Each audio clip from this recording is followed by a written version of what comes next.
pessoas, o que a gente pode fazer junto para superar esse problema. Então o Teatro Oprimido não é falar sobre os problemas da vida, mas é a partir dos problemas que a gente vive buscar as alternativas para a superação desses problemas.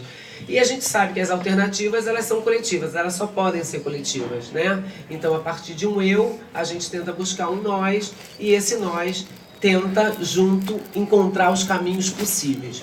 Então, fazendo o Teatro do Oprimido, a gente se depara com várias questões, né? Por exemplo, o próprio nome do Teatro do Oprimido. Às vezes vai perguntar Teatro do Oprimido, o nosso livro é Teatro das Oprimidas. Então a nossa questão não é só que o oprimido é singular, né? E é masculino. A nossa questão é muito mais além do que isso. Quer dizer, por ser singular e por ser masculino, é uma coisa que o masculino é a definição do ser humano, né? O homem. Então a gente também questiona isso, evidentemente, mas a gente também questiona. No nosso trabalho a gente começou a questionar quem poderia estar adiante desse trabalho como facilitadoras, e a gente se olhando à volta, a gente viu que era muito mais corpos masculinos, brancos, classe média, com boa qualificação, né? E quando a gente via os corpos das pessoas em cena, eles eram muito mais corpos identificados como de mulher, pobre, de comunidade. Então havia um desequilíbrio muito profundo. E nós começamos a questionar esse desequilíbrio, né, do ponto de vista político, do ponto de vista ético, porque também no Teatro das Oprimidas, quando a gente fala oprimidas no plural, a gente está falando quem facilita esse trabalho também é quem vivencia essa opressão. Também não é só quem analisa essa opressão desde fora, mas quem vivencia e conhece essa opressão desde dentro, né? Então também é da onde a gente está falando, de que perspectiva a gente está falando também. E do ponto de vista metodológico, a gente começou a desenvolver também várias técnicas, várias maneiras de expressar. Por quê? Porque a gente se confrontava com um problema muito básico.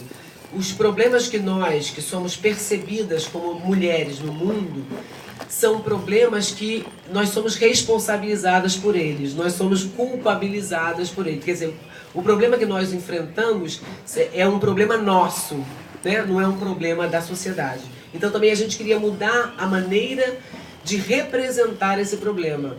A maneira de representar esse problema do ponto de vista de que nós não estamos falando de nós estamos falando do que nós enfrentamos na sociedade que propaga esse problema, na sociedade que alimenta esse problema. Então, por exemplo, quando a gente fala de violência contra a mulher, a gente fala assim, aumentou o número de mulheres que são vítimas de violência. A gente não fala aumentou o número de pessoas, de homens que violentam mulheres. Né? Nós somos o texto, mas a gente não... Quem é o opressor nessa frase? Ou a gente fala, aumentou o número de mulheres que têm, ou jovens que são mães precocemente, né? A gravidez precoce aumenta. Mas quem fez essa criança? Foi fruto da masturbação dessa jovem que estava sozinha e ela engravidou? Então nós somos o texto, mas a gente não vê, a gente não nomeia o agressor, né? A gente não nomeia o agressor machista. Então a própria linguagem, o próprio texto é violento. Então a gente também pensou como é que a gente muda a perspectiva de falar desses problemas. De falar de um problema que a gente nem vitimize, nem culpabilize a oprimida. Porque a oprimida, ela está sempre vitimizada e culpabilizada. Ao mesmo tempo, é evidente que uma pessoa que é vítima de violência machista, ela é vítima, né? Só que todo o nosso trabalho é como é que a gente pode reconhecer que é vítima da violência machista e sair desse lugar, porque o lugar da oprimida não é o lugar da vítima. O lugar da oprimida é o lugar da sobrevivente, né? E ser sobrevivente é um lugar de força, é um lugar de poder. Porque quem consegue sobreviver a esse mundo violento e a essa situação violenta, detém poder. Então a gente também queria falar desde a perspectiva de alguém que está falando como protagonista, de alguém que já por existir supera essa violência, já por resistir. A própria vida, a própria existência é uma resistência. Então a gente queria também que as nossas obras refletissem isso. Não é, a gente não está falando da pobre coitada que foi vítima da violência machista. A gente está falando de uma vítima da violência machista que sobrevive à violência machista e luta por uma existência sem violência machista. Então a gente também não basta ser sobrevivente, a gente tem que se tornar ativista, né? Então é da vítima que se descobre sobrevivente, porque é na sobrevivência que vai vir essa força para lutar. O lugar da vítima não nos permite o encontro da força, o encontro do poder. A sobrevivente nos dá esse lugar da oprimida, da resistência, mas essa transformação só chega quando a gente de sobrevivente se transforma em ativista, né? Então, nós criamos toda uma metodologia também que era tentando investigar, sem desprezar a subjetividade, a delicadeza. Quem tem um corpo identificado como corpo de mulher vive violência cotidiana, violência diária, não é uma violência especial. O estupro é um evento especial, mas a gente é estuprada todos os dias da nossa vida, simbolicamente, em diferentes momentos da vida, né? A gente está violada no nosso direito de ser. Ontem aqui as meninas que apresentaram uma peça, elas usavam essa performance, essa metáfora. Se essa rua fosse minha, eu mandava ladrilhar com pedrinhas de brilhante para o meu amor passar. Então elas perguntavam, mas se essa rua fosse minha, o que eu ia fazer? Eu ia tirar a roupa. Se essa rua fosse minha mesmo, eu ia ficar nela o dia inteiro, até a noite. Se essa rua fosse minha, eu não teria medo de andar, né? Se essa rua fosse minha, eu podia jogar bola nessa rua. Se essa rua fosse minha de verdade, né? Se essa rua fosse minha, eu não quero uma coisa de brilhante, eu quero poder passar. E passar por essa rua sem chegar do outro lado da rua morta, ou sem chegar do outro lado da rua ferida, ou sem chegar do outro lado da rua magoada. Porque as mágoas que a gente acumula também são ferimentos, né? São ferimentos que às vezes a gente não sabe como curar. E eles ficam em aberto. Então, o que a gente fez a partir de 2010, a gente começou com, a gente chamou de Laboratório Madalena, né? Um experimento de começar a trabalhar essa subjetividade, porque a gente não quer negar a subjetividade. É muito importante que a gente valorize a subjetividade, né? Agora, ao mesmo tempo, é fundamental que a gente não fique olhando cada subjetividade como uma coisa em particular ou isolada. Em particular, sim, mas isolada, não, né? Porque a gente não pode analisar uma subjetividade fora do contexto social. A gente tem que entender que é no contexto que se dão as transformações. E a gente precisa atuar no contexto. Não basta fazer aquela coisa, meu ultra, minha meditação, minha limpeza, não sei o quê. Isso faz bem também. Só que se a gente só faz isso e a gente não vai atuar politicamente, quando a gente sai de toda essa meditação super legal, chega no ônibus, já porrada. Chega no metrô, porrada. Chega na rua, porrada, né? Então, peraí que eu vou dar uma meditadinha aqui para ver se eu me recupero. Não dá, né? Não dá tempo, porque a violência é muito, como se diz, constante, né? Estrutural, exato. Então a gente não pode analisar a subjetividade ignorando o contexto social. Evidentemente que a gente está bem consciente que isso é um desafio, que isso é difícil, né? A gente pensar que para entender o que é estrutural, eu tenho que olhar para mim mesma, porque eu tenho que saber aonde essa estrutura está plantada. E às vezes está plantada profundamente. Está tão dentro que eu não consigo nem me dar conta, né? Assim, a gente às vezes escuta uma canção e fala assim, eu não consigo perceber a violência dessa canção, mas se você quiser ser minha namorada, ai que linda namorada você poderia ser, venha comigo para onde for. Né? A gente é tudo tão lindo, né? É tudo tão, né? Marina Morena, Marina, você se pintou, Marina, você faz, não pinta esse rosto que eu gosto porque é tão meu. É meu, você faz o que eu quero. A gente não percebe as armadilhas dessa realidade tão romantizada, né? A gente não é contra o amor, claro que não. Eu tô até com o coraçãozinho aqui, ó. A gente não é contra o amor. O que a gente é essa romantização do amor que se torna uma prisão, né? Que aprisiona as pessoas. Ou que deixa as pessoas viverem numa ilusão. E a ilusão não ajuda a gente a enfrentar ou a superar. E a coisa importante que eu quero falar é que quando a gente começou a fazer esse laboratório, em 2010, que a gente chamou de Laboratório Madalena, a gente fez com um grupo de mulheres. Era uma experiência pontual. A gente estava querendo saber se nós, entre mulheres ou entre pessoas que são percebidas como mulheres, a gente conseguiria entender melhor nosso lugar no mundo, né? E entender melhor que, poxa, quando alguém fala de uma violência, quando outra mulher fala de uma violência, eu logo escuto o eco da minha própria existência. E isso me tira da ilha, me tira do isolamento. Eu logo desculpo, não é só comigo. Não foi porque sou eu, né?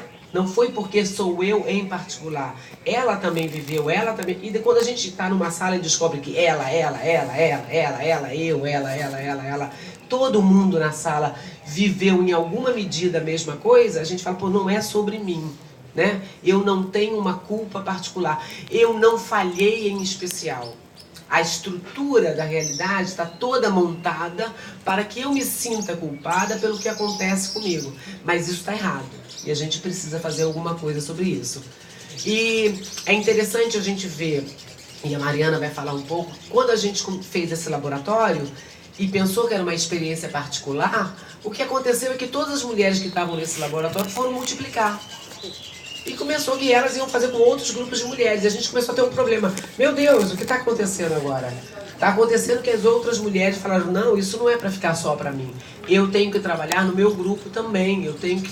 E de repente a gente começou a ter várias pessoas que multiplicavam esse tipo de trabalho. Então a gente também foi obrigada a sistematizar um pouco melhor. E outras mulheres em outros lugares quiseram fazer essa experiência. Então a gente começou fazendo no Rio de Janeiro, depois fizemos no Ceará, aí depois fizemos na Guiné-Bissau, fizemos em Moçambique, depois em Portugal, depois na Alemanha, depois na Índia, depois na Colômbia, Guatemala, depois na Argentina, no Chile, Barcelona, na Espanha, nos Estados Unidos. Então, mesmo quando a gente não estava, tinha alguém fazendo. E o pior que aconteceu foram que esses grupos se estruturaram como grupos. Para desespero de muitos. Aí, masculino, né? E como a gente se estruturou em grupos, esses grupos tiveram a necessidade de estar em comunicação, né? Então, quer dizer, o livro... você tem que virar para algum lugar que não seja eu. Esse livro fala dessa metodologia, mas esse livro fala dessa história, porque não é que a gente inventou uma coisa super fantástica. Eu gostaria de dizer que eu inventei uma coisa super fantástica. Mas não é. Na verdade, nós fizemos uma experiência que encontrou uma necessidade. E nós fizemos essa experiência por uma necessidade. Então, quando alguma coisa encontra uma necessidade real, essa coisa começa a ganhar uma vida própria. Né? Essa coisa começa a ter uma necessidade de existir.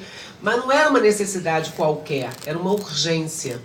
Então, hoje, nós somos uma rede. E essa rede foi formada por pessoas que se descobrem e descobrem essa necessidade, mas descobrem essa urgência de estar em coletivo. Y así nació sin que planificáramos nunca una red. Si alguien necesita traducción, por favor, levanta la mano, traducción. Tengo una traductora profesional ahí, otra acá. Yo pago. Esta urgencia y esta necesidad, para mí personalmente, surge tal vez unos años antes del Laboratorio Madalena, donde un grupo de personas identificadas como mujeres, practicantes de teatro del oprimido, practicantes de teatro de las oprimidas, de diferentes lugares del mundo, nos dimos cuenta, por la observación de una compañera de Birgit Fritz de Austria, que el 70% de las curingas del mundo éramos mujeres. Pero que cualquier evento internacional, oficina, festival, los más visibles eran siempre los mismos, hombres, blancos, heterosexuales, de clase media, con educación universitaria, etc. Y ahí fue que surgió una necesidad entre un pequeño grupo y escribimos un documento planteando esta necesidad de reunirnos, de crear un espacio para las mujeres curingas del mundo que estábamos invisibilizadas. Pero lo que yo puedo ver a través del tiempo ahora, con perspectiva, es que en ese momento no estábamos planteando una metodología, solo estábamos planteando esa necesidad, como una queja, como una protesta, como esto está pasando y algo hay que hacer. Entonces, como que al principio ese planteo, sí, mucha gente estuvo de acuerdo, mucha gente se acercó, mucha otra gente dijo, oh, estas vienen a separar el teatro del oprimido, vienen a crear problemas, distancias, no sé qué. Y seguimos conversando, pero no había algo que nos uniera metodológicamente. Y ahí aparece en 2010 Bárbara, con el Laboratorio Magdalena que organizamos en Barcelona.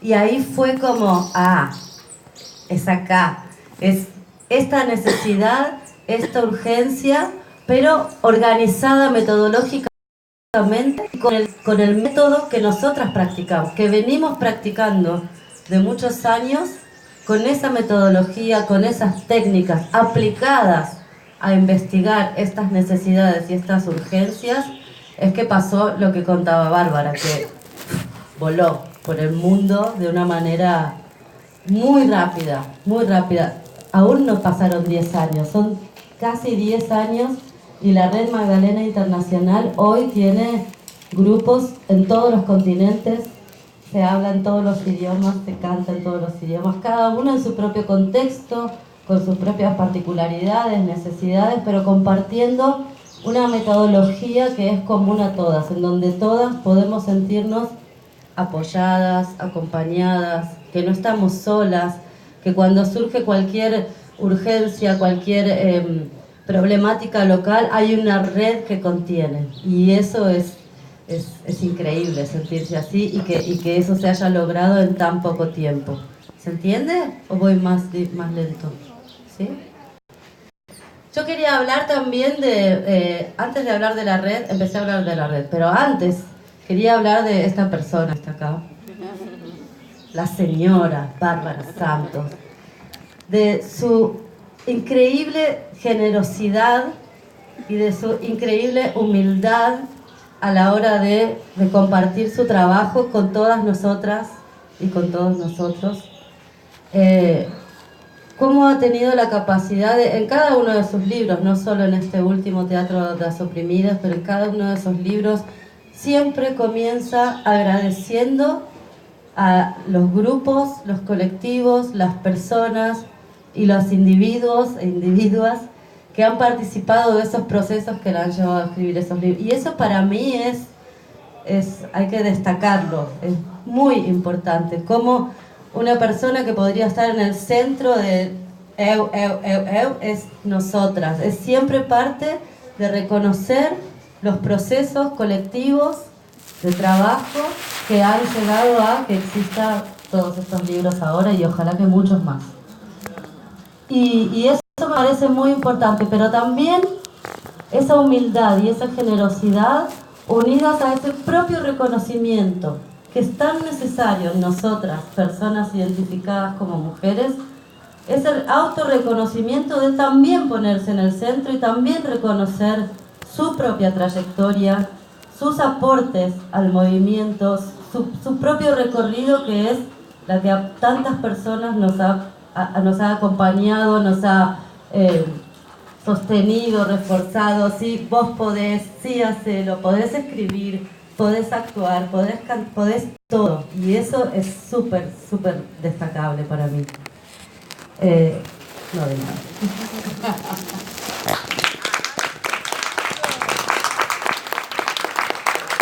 De la misma red. Voy a hablar de la red, pero antes también voy a decir que en este libro, incluso esto, muchas de las personas que participamos de esto, no solamente hay artículos de muchas de las personas que participamos de la Red Madalena Internacional, que ella también tuvo esa generosidad, humildad y capacidad de incluir adentro del libro, y eso también es súper importante. Y sobre la red, a mí me parece que la Red Magdalena Internacional, o Magdalena Internacional, una de las particularidades es que demuestra en este camino en donde no planificamos tener una red, nos nació.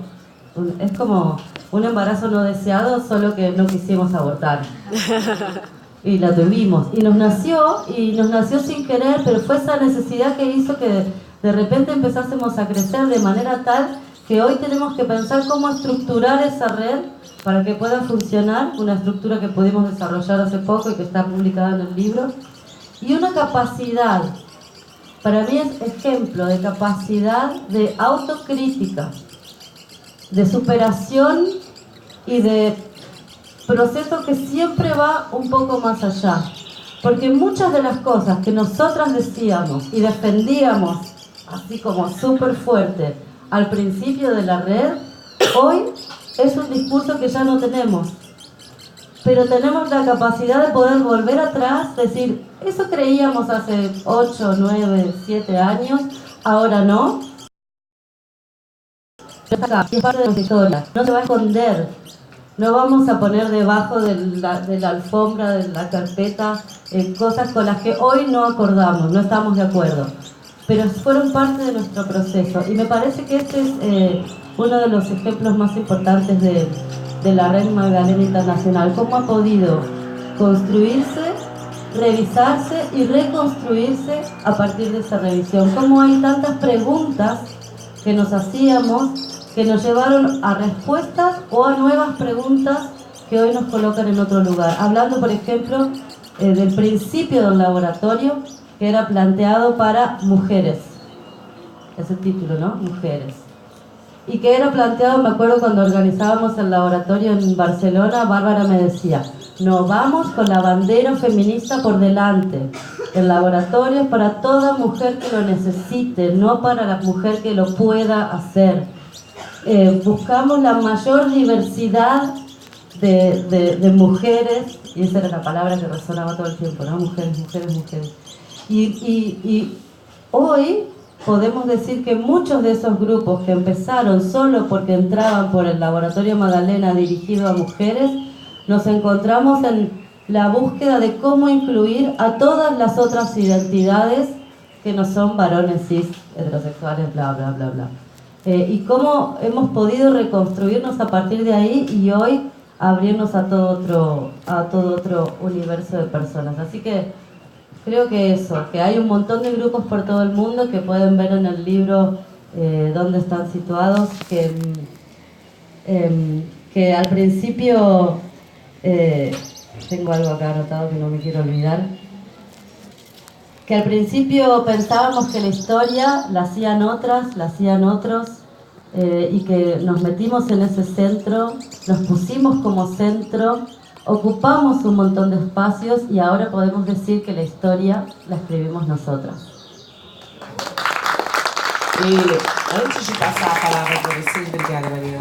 Eu queria só dizer também que a importância dessa rede, como nós fazemos parte de uma rede internacional de teatro oprimido, que é uma rede mista, além da gente também ter se questionado, por exemplo, eu sou uma mulher negra do sul do mundo, moro na Alemanha, moro no primeiro mundo, ou no norte do mundo, ou como assim a gente chama agora, que a gente já está perdido, né?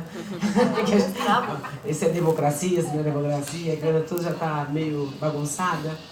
A gente que não era mais terceiro mundo já vai voltar a ser terceiro mundo, né? Bom, enfim. É muito importante pensar assim que essas identidades que nos cruzam são identidades que falam, né? E que nos colocam em determinada situação nesse contexto social, né?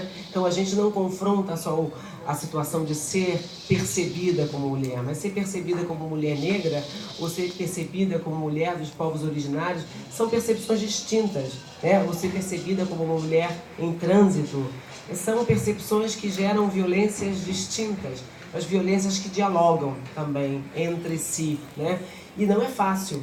Não é fácil estar num grupo, ter mulheres negras, mulheres brancas, e as mulheres brancas terem a condição de reconhecer o racismo. Porque não dá para trabalhar juntas se essas mulheres brancas não podem dizer que o racismo está presente. Não basta ser mulher, tem que ser antirracista, né? Não basta. Então, a gente tem que reconhecer. Ou tá entre homens e os homens não podem reconhecer seu machismo. Não dá. Não basta ser homem, tem que ser antimachista, tem que ser antipatriarcal, né? Então, também o efeito que essas questões que a gente começou a trazer gerou, não só para nós, mas também para homens que estão no entorno de nós, um monte de laboratórios sobre masculinidades. Não só aqui na América Latina, mas na Europa também. Então são vários grupos de homens que, a sua forma, da maneira que podem, estão se questionando sobre a questão das masculinidades. O que é isso, né? Como é que a gente supera a masculinidade tóxica? Como é que a gente pode viver num mundo menos violento? Como é que os homens podem não ser apoio da gente, porque a gente não quer apoio, né? Não venha dizer que quer apoiar, porque é muito agradecida. A gente quer homens que se comprometam com a sua própria luta, com a sua própria responsabilidade de mudar o mundo, né? Os homens têm que ser responsáveis. Não é que venha ajudar ninguém, não. Nós todos e todas temos que nos ajudar mutuamente. Porque o que a gente tem que enfrentar, o patriarcado, é muito bem articulado. E é contra nós todos e todas. A hora que a gente entender isso, a gente vai poder dar passos além. Então a gente também vê que entre companheiros, esse trabalho também vem influenciando, vem empurrando mesmo, assim, tipo, ou você se vira, ou você se repensa, ou não tem mais espaço, né? Então também tem sido bastante interessante. Eu gostaria muito de dialogar com vocês, então, não sei, pergunta ou comentário, se sintam à vontade, que aí a gente pode também fazer um bate-bola antes da gente encerrar. Pode ser? Então, por favor. Não sei se a gente passa esse microfone. Acho que sim, porque assim todo mundo tinha espaço. Bom, obrigada pela fala, muito importante, né? Eu queria, você chegou a mencionar alguma coisa, eu não sei se eu estou errada, mas esse acolhimento daquele que tem o corpo feminino, e a gente sabe que hoje, quem é que tem o corpo feminino? Não é só a mulher, né?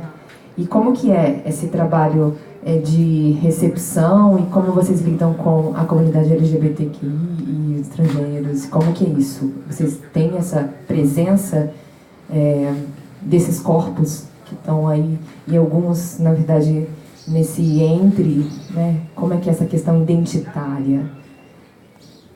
Obrigada. Passa para ela, que ela vai passar para quem quiser mais. A gente vai anotando, vamos juntar umas 3 ou 4. 3 ou 4, estamos lá primeiro. Pode ser comentário, não precisa ser pergunta, né? Toda pessoa quer comentar, colaborar. Anastácias, Madalenas, para complementar alguma coisa que a gente não tenha falado.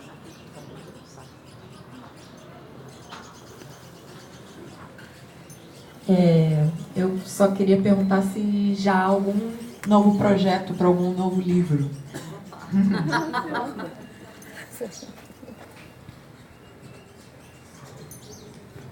Então a gente segue aqui, se tiver outra pessoa, só fala e a Claudinha aí, tá aí.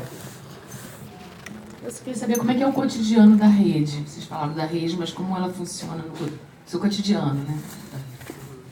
Então eu começo, depois passo para a Mariana, que vai pegar a coisa da rede e também da questão das...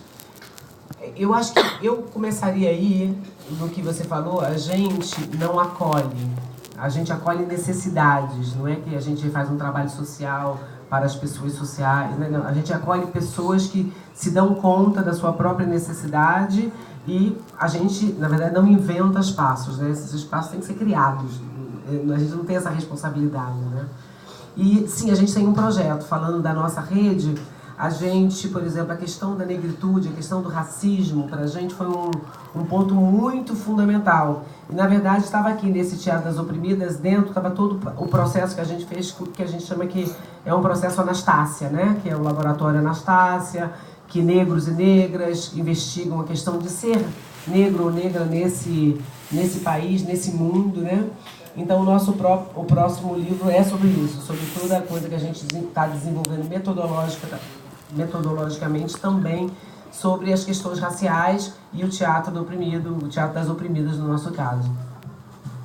Sí, en cuanto a las identidades diversas o no hegemónicas, esto no es que la red Magdalena o los grupos de Magdalena de repente dijeron, bueno, ahora vamos a abrirnos y vamos a invitar a identidades no hegemónicas a nuestros grupos. Es como dice Bárbara, eso va surgiendo como una necesidad de personas que van apareciendo, que van necesitando participar y que vamos viendo entre todas de qué manera esa diversidad es parte de nuestra propia diversidad.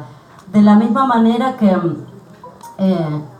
aparecen dentro de los grupos cualquier especificidad que es necesario investigar, es que apareció también esto de las identidades. Sí, que en el encuentro latinoamericano de teatro del oprimido, que fue en Uruguay el año pasado, sí, en una de las mesas de discusión, de las que me acuerdo de haber participado, surgió el tema y creo yo que la conclusión a más coherente a la que llegamos es, en esa mesa éramos todas mujeres cis. No podemos hablar en nombre de personas que no están acá. Entonces sí se acordó que por supuesto que todas las identidades, menos, insisto, varones, cis, que quieran participar de los grupos de Magdalenas o Magdalenas y de la red son bienvenidas, pero que son estas personas quienes tienen que decidir cómo quieren que esa participación sea y no quienes no vivimos esa realidad. Como parte de eso, en Magdalenas Puerto Madryn, por ejemplo, tenemos el proyecto de hacer todo el proceso del Laboratorio Magdalena con un grupo de personas trans, travestis,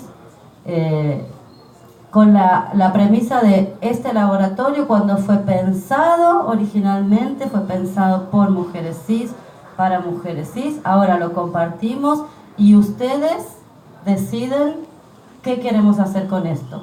Y que si hay la necesidad, el deseo de que eso se multiplique entre otras compañeras de grupos exclusivos de personas trans, travestis, sean ellas mismas las multiplicadoras de la metodología. Eso es lo que estamos intentando ahora.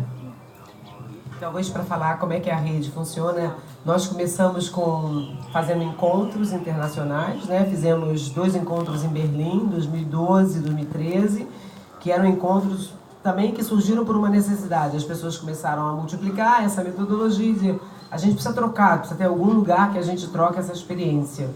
Depois nós começamos a fazer, seguindo a agenda latino-americana de teatro oprimido, a gente fez um encontro em 2014, Muy Hermoso, em La Paz, Bolívia, depois 2016 na Nicarágua, em Matagalpa, e 2018 em Montevidéu, no Uruguai.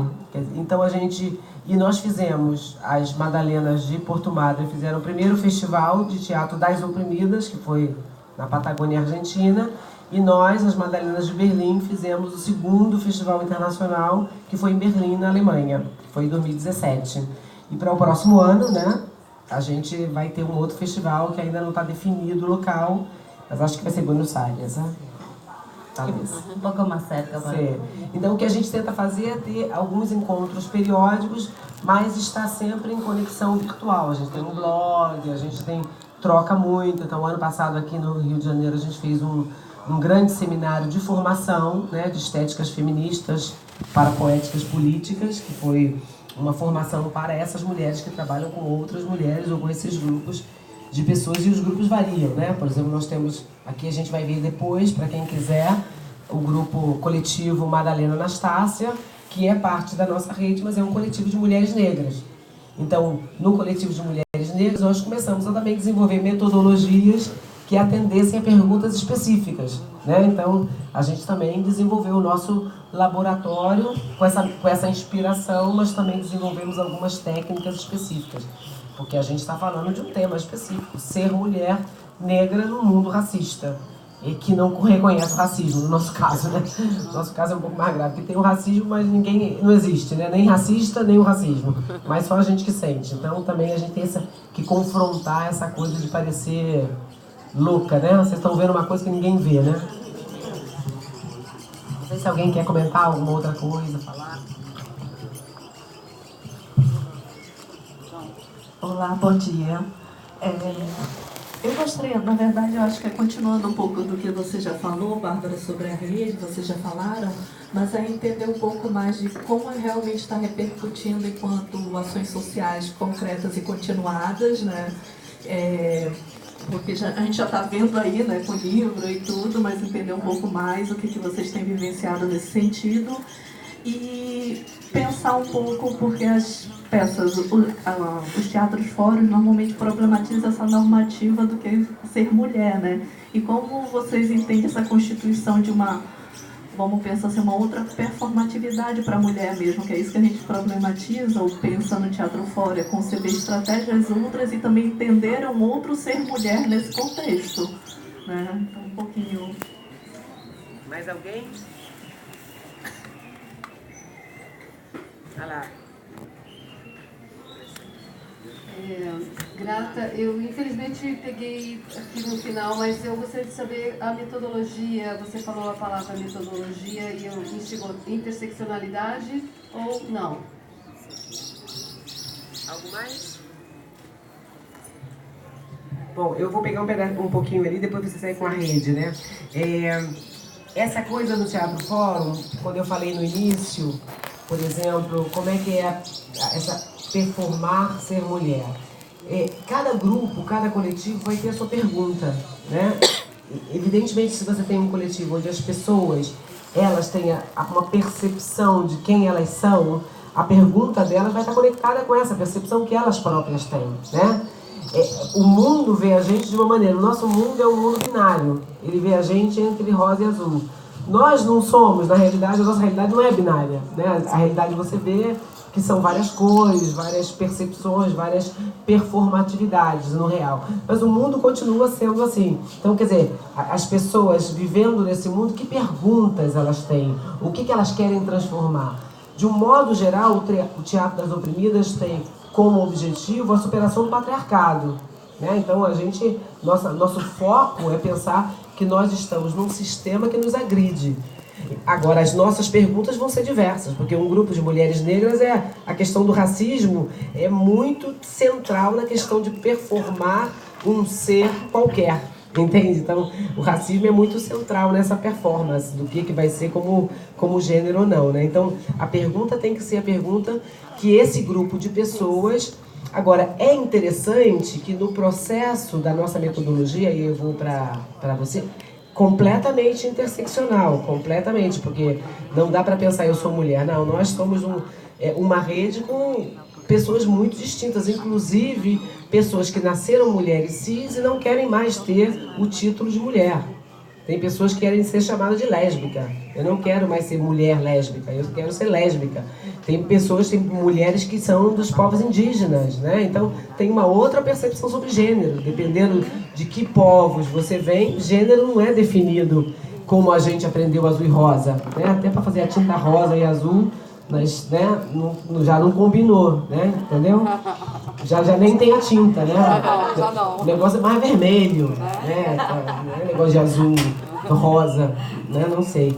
Então tem essas distintas coisas performativas, como a gente performa esse ser que a gente é nesse mundo que tem uma estrutura muito quadradinha. O nosso mundo está estruturado assim, e a gente não pode se iludir, só porque a gente quer fazer diferente e achar que o mundo está fazendo diferente, né? Então a gente tem que estar consciente do que a gente está performando e qual o impacto que isso tem e o que a gente tem que transformar para ter o direito de performar o que a gente quer performar, né? Também tem isso. Mas do ponto de vista metodológico, a nossa coisa central é muito mais sobre onde está a pergunta. A nossa pergunta não é feita a partir de uma pessoa. A gente não quer fazer perguntas que a oprimida pergunta. A gente quer fazer uma pergunta que diga o que nós temos que fazer. Nós inclui todos vocês que estão aí, nessas todas cadeiras, nessa árvore ali filmando. Nós que queremos superar o patriarcado, qual é o nosso compromisso e o nosso papel? Não pode ficar nas costas da oprimida a responsabilidade de transformar. Então a nossa forma de fazer teatro fórum já é distinta daí. Entende? A gente não está preocupado em achar aquela história individual que vai fazer aquela peça com aquela perspectiva individual para fazer a pergunta. Nós aí já queremos transformar, a gente quer achar qual é o problema social que nos atravessa como grupo e como nós vamos questionar a sociedade, estimular a sociedade a responder enquanto sociedade. Porque o machismo não é um problema das mulheres, o machismo é um problema da sociedade machista. O racismo não é um problema de negros e negras, o racismo é um problema da sociedade atrasada racista. Né? Então é isso que a gente tem que colocar, esse tema que a gente quer colocar. Sí, y en cuanto a las acciones concretas, acciones sociales concretas y continuadas, por ejemplo, lo que nos fue sucediendo como red fue en el festival en Puerto Madryn en 2015, salió del festival una performance que se llamó Nosotras, y esa performance salió a partir de la cabeza creativa, creadora y transformadora de esta persona que en un ejercicio que un grupo mostraba dijo, esto se puede utilizar. Y dentro del laboratorio interno empezamos a trabajar con este ejercicio donde todas caminábamos por el espacio y de repente una caía y todo el grupo se paraba, pero nadie hacía nada. Seguían caminando y otra caía y así, hasta que en algún momento esa incomodidad de sentir estamos cayendo empezaba a hacerse patente, a hacerse fuerte, y ahí empezábamos a levantar a esas que caían y a cantar. Y cada vez que una caía y gritaba, yo, todas gritábamos, nosotras, nós todas, y la sosteníamos, ¿no? Y se pudo hacer, esta intervención se hizo en el espacio público, ahí en el festival, en 2 lugares, y a partir de ahí fue como una de las acciones que toda la red, todos los grupos que estuvimos ahí en ese festival, pero incluso otros grupos que no estaban ahí, empezamos a hacer coordinadamente cada 25 de noviembre o cada 8 de marzo. Y esto que decía Bárbara sobre la particularidad de la pregunta de cada grupo, lo maravilloso, políticamente maravilloso que sucedió, es que cada grupo tomó ese nosotras original, ese nós todas, y lo transformó de acuerdo a la particularidad de su propio grupo, de su propio contexto. Entonces hay acciones que son coordinadas, eso fue como una de esas primeras, luego hay muchas acciones que son coordinadas de la manera de red, pero es un ejemplo de cómo una acción que salió de un grupo, que éramos más de 80 magdalenas que estábamos ahí de todo el mundo, se expandió por el mundo entero y cada grupo pudo apropiárselo y ponerle su especificidad, su pregunta. En algunos lugares se habló sobre femicidios, en otros lugares sobre el lesbodio, en otros lugares sobre el racismo, en otros lugares sobre asedio, y esto se fue transformando. Bueno, de hecho todavía se sigue haciendo 5 años después en nosotras en diferentes partes del mundo. Eso como un ejemplo de una primera acción concreta y continuada que es en general, pero eso nos dio como la inspiración para siempre que haya la posibilidad de hacer acciones coordinadas, estar presentes como Red Madalena Internacional en muchos lugares del mundo al mismo tiempo y el mismo día. Eu vou complementar com outro exemplo que eu acho muito importante, porque quando você está num movimento de esquerda, aqui várias pessoas podem estar em algum movimento social ou fazendo teatro, tem-se uma ilusão que o machismo foi superado, né? Por exemplo, quem trabalha na academia, né? Eu tenho uma amiga que se tornou feminista depois dos 40, sendo professora da universidade, porque quando ela entrou, ela achou, pô, nesse ambiente eu não preciso fazer uso, eu estou na universidade, né? Mas a ilusão de estar em ambiente que se imagina, né? Ela se assumiu feminista depois dos 45, né? Então, mesmo no mundo do teatro oprimido, pessoas fazendo teatro, e muitos companheiros falam, não, mas nós somos feministas, nós somos já... O que a gente percebeu é que, às vezes, nesses ambientes, o tema do sexismo, da violência machista, é como se fosse um constrangimento falar deles, né? Porque aqui não vai ter isso. Aqui já está superado, aqui a gente, com homens tão conscientes. E nesse ano de 2018, a gente estava no Festival em Berlim, em 2017, e recebemos 2 cartas de denúncia denunciando companheiros do teatro oprimido que utilizando seu privilégio, executaram violência machista, né? Violência física, violência emocional, violências distintas, assédio, então, abuso. Então, o que a gente fez? A gente começou a implementar dentro da nossa rede, concretamente, transformando a rede em um canal de denúncia, mas a denúncia coletivizada. Então, uma mulher fez a denúncia e a gente fala assim, a gente não precisa do nome dessa mulher, nem da carteira de identidade, nem do retrato dessa mulher. Nós todas vamos assumir essa denúncia. E nós assumimos, fizemos uma carta e proibimos a participação desses companheiros, ex-companheiros no caso, no nosso encontro internacional. Mas fizemos mais que isso, fizemos uma mobilização na internet, porque são pessoas que estão dando workshops de teatro oprimido. Quer dizer, como é que alguém assim vai dar workshop de teatro oprimido? Se você está abusando do seu lugar de ser um facilitador, né? Não pode. Não pode. Então você pode fazer várias coisas. Então desde que a gente fez... Incluso, tem alguns que deram até workshop de novas masculinidades com velhas práticas, né? Porque o assédio, o sexismo, a violência... Então o que a gente fez, e desde que a gente fez isso, foi interessante a múltiplos super trabalhados no feminismo, né? Super construídos e não sei o quê. E nós fizemos todas as denúncias coletivas. E o interessante foi que nas primeiras denúncias, alguns companheiros questionavam a identidade da mulher. Cobravam a identidade da mulher. Quem é ela? E nós falávamos, nós todas. Porque nós todas já passamos por isso. A gente pode não ter coragem de falar ou de... Não existe mulher que não tenha passado por assédio, por humilhação de gênero. Não existe, entende? Em qualquer idade. Então, essa prática virou uma prática concreta, mas tão potente que nas últimas denúncias, até os companheiros homens já pararam de perguntar quem é ela.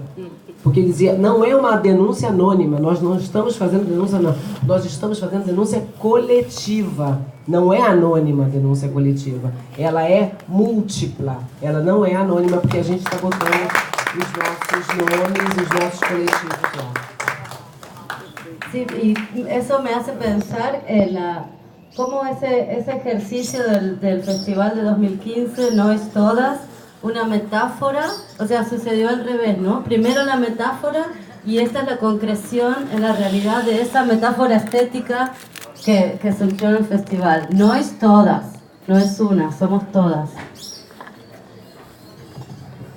Alguma outra coisa? A gente teria assim, 5 minutinhos, se alguém quer falar. Não precisa ser pergunta, já disse, pode ser comentário. Pode. Ela agora vai aproveitar. A gente encerra nessa rodada, tá? Não, é só também um comentário, porque eu estou fazendo parte do grupo Madalenas na Luta de Santa Catarina, e aproveitando é isso, a gente faz um cortejo na rua de combate, que é nenhuma menos, de combate ao feminicídio, né, e que vem daí também, da ação de vocês lá, que a Izzy participou, que é a Coringa em Santa Catarina, né, e a gente participa e faz, e fica as marcas, porque a gente pinta o corpo na rua. Então a cidade é marcada por esse corpo, que fica lá o registro, né? Então o centro da cidade está sendo feito desde 2017, então tem várias marcas e as pessoas já reconhecem isso ali no corpo da cidade também. Mais alguma contribuição? Bárbara, eu queria saber um pouquinho sobre o processo de estar na FIP, né, dessa programação. E eu não sabia, depois fiquei sabendo, eu falei, nossa, que legal, o Teatro das Oprimidas está, eu queria que você contasse um pouquinho como se deu isso e o seu olhar nessa programação de estar fazendo parte com as apresentações, as performances e tudo mais. Estou rindo de vergonha.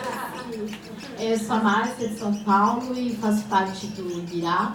Eu já fiz parte com a Alice também, minha mestra querida, das trajetórias feministas. A Bárbara Ismeia. Mais alguém, gente? Eu gostaria de fazer Ali, ó. Olha, é um compromisso É uma alegria e uma super responsabilidade. Eu gostaria de fazer um convite para vocês. Eu, assim, de uma certa maneira, estou aos poucos compreendendo o processo da estrutura, estruturada, estruturando-se e muito mais forte do que nunca. Resultado, a reação tem que ser imediata. E tecendo possibilidade de curadoria dentro das festas literárias, o ano passado, aliás, esse ano, eu consegui fazer uma possibilidade interseccional, uma crítica literária interseccional. Foi muito bacana, mas ainda pouco frequentado, numa região absolutamente estruturada, no sul de Minas. Mas o ano que vem, em 2020, eu estou aqui como quase uma pessoa dessa relação, na chance de convidar o grupo que tenha a praxis da discussão, do debate, da fala, da escuta, dos corpos, da metodologia, para montarmos uma mesa. Mas eu adoraria que essa mesa fosse uma mesa potente, como vocês têm nessa praxis, que saísse do feminismo para o masculino mais estruturado possível. Montássemos uma mesa LGBT, cis, estruturada também no machismo, ou seja, com todas as vozes. Então a gente tem que montar essa mesa melhor aqui agora. E eu já estou conseguindo isso com os meninos, com as meninas todas, estou montando essa mesa muito legal. Eu gostaria de fazer esse convite para vocês. E é uma responsabilidade minha, viu, meninas? Muito grande levar essa mesa para lá. Vai ser uma mesa absolutamente completa. Porque aqui a gente conseguiu identidades, ali as sapatonas, ali os viados, aqui as héteros, que ao mesmo tempo estão me sentindo cada vez mais queer, entendeu? Então não sou mais nada há muito tempo sem lugar. Então, assim, é uma super responsabilidade, é um convite. Vamos conversar?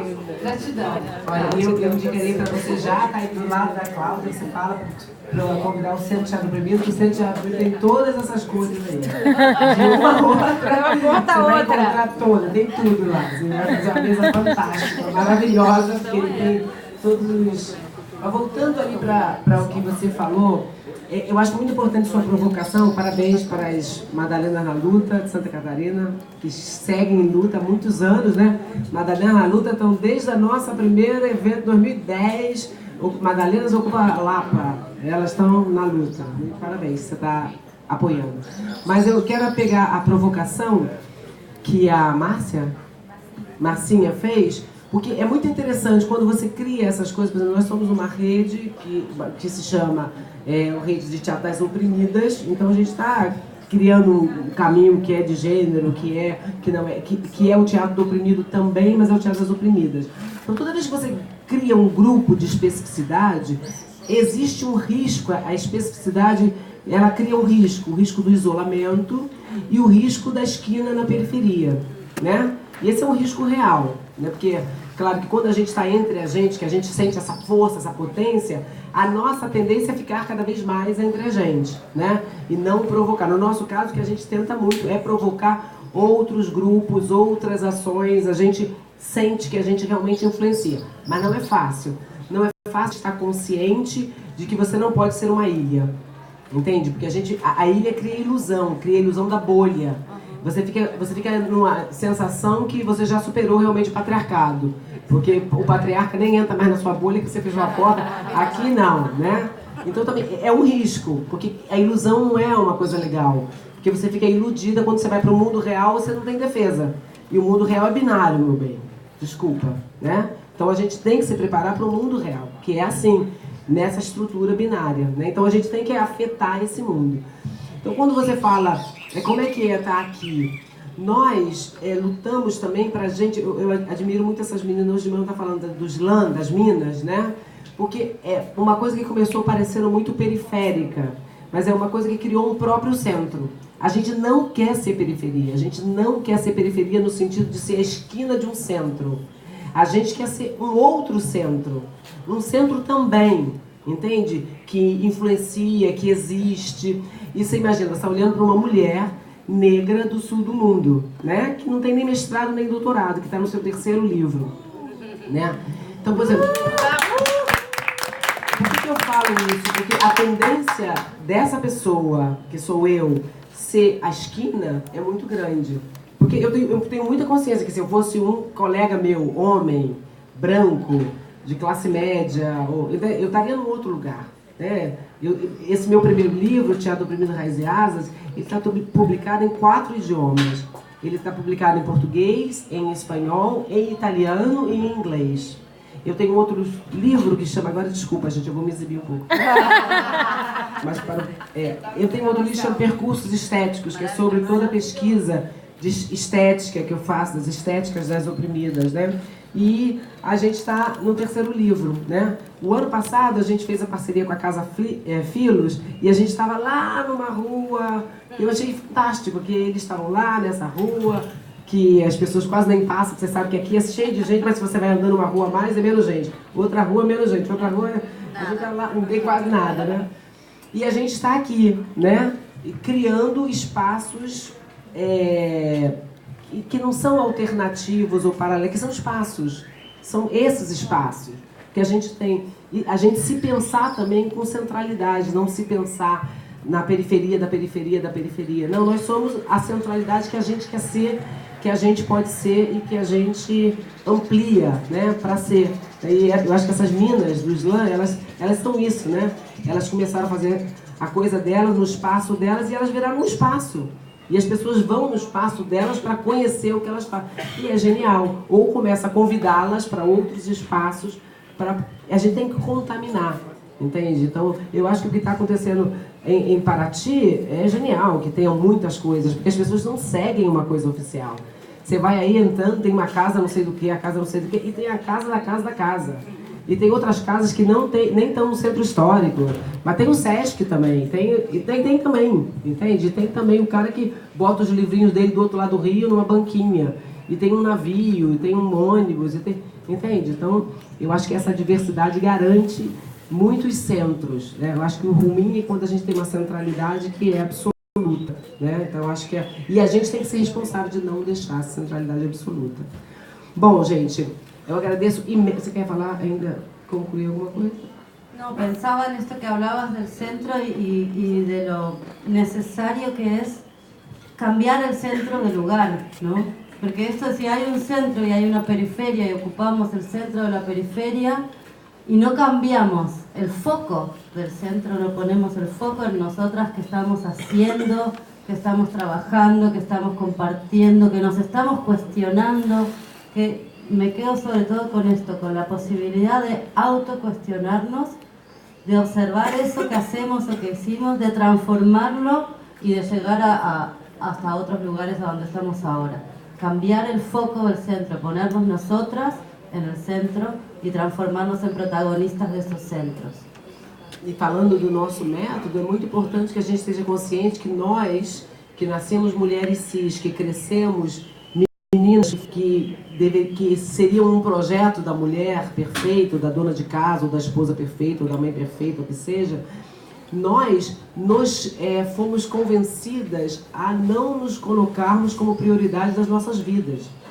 Então, na vida de uma mulher, tem milhões de prioridades. Você tem filho, você tem pai, você tem marido, você tem cachorro, você tem gato, tem um monte de casa. Então é muito difícil a gente ser a prioridade da nossa própria existência, né? Porque a gente aprendeu que o cuidar, mas o cuidar é cuidar do outro, ou da outra, né? Ou dos outros, né? Então é muito importante também, isso faz parte de um aprendizado, isso não é uma coisa que se consegue fácil, né? Você se vê e você se vê dentro da sua própria vida e você colocar alguma prioridade na sua existência, né? Para além de tudo que você tem que cuidar, que é a sociedade inteira. De graça, ainda por cima. Né? Porque a maior parte dos cuidados não são pagos, né? É trabalho gratuito. Bom, gente, queria agradecer vocês, mas antes da gente encerrar essa mesa, eu gostaria de chamar as autoras também, que estão aqui com artigos nesse livro, né? A gente tem já aqui a Mariana Villani, que tem um artigo nesse livro. A gente tem aqui a Cláudia Simone, por favor, venha, pega um livro aí, no Jardim dos Livros, né? A gente tem a Alessandra Lanucci, vem cá, que também tem um artigo nesse livro, né? A gente começou fazendo um laboratório que eu contei para vocês em 2010, lá no CTO, né? Não era naquele teatro lá do CTO, mas foi no CTO mesmo. Então, não sei, peguem os livros, meninas. A Alessandra, a Cláudia, a Mariana, eu. E nós, quer dizer, as pessoas que têm artigos no livro, né? Mas também aqui nesse livro tem a experiência de muita gente, né? Quer dizer, eu acho que quando você escreve, mesmo no artigo delas, não é a experiência delas sozinhas,